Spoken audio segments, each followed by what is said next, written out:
ito ay rated SPG. Striktong patnubay at gabay ng magulang ang kailangan. Maaaring may masiselang tema, lengguwahe, karahasan, sexual, horror o droga na hindi angkop sa mga bata. Hindi maipaliwanag nitong si March ang kanyang mararamdaman nung mga oras na yon na pinapanood niya ang video ng kalaswaan ng kanyang asawa at nitong si Thea. Kaya naman nung mga oras na yon ay sinubukan nga niya na pakalmahin muna ang kanyang sarili. Gusto niya kasing malaman kung ano ang dahilan ng kanyang asawa at kung bakit niya ito nagawa sa kanya. Subalit kahit na anong kalma niya ay hindi talaga mawala sa isip niya na pati itong si Thea ay nagawa siyang lokohin. Kaya't pagdating pa lang nitong si Paulo, ay agad-agad niya na nga itong sinaktan, sinampal, at maging si Thea ay kanyang sinabunutan.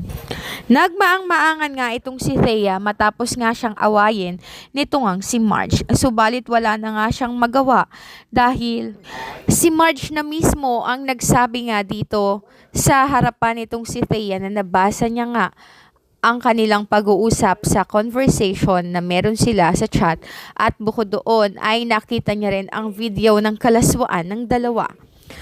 Ayaw sanang maniwala nitong si Paulo na nangyayari na nga ang kanyang kinatatakutan.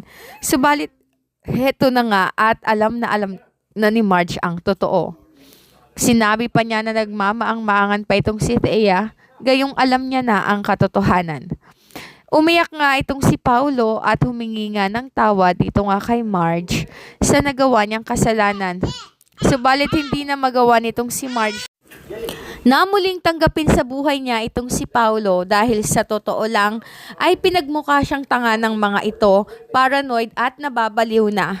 Sinisipa ng mga ito si Evelyn na dahilan daw ng pagkakasala nitong si Greg Torrecampo, gayong sila namang dalawa ang may ginagawang kalaswaan.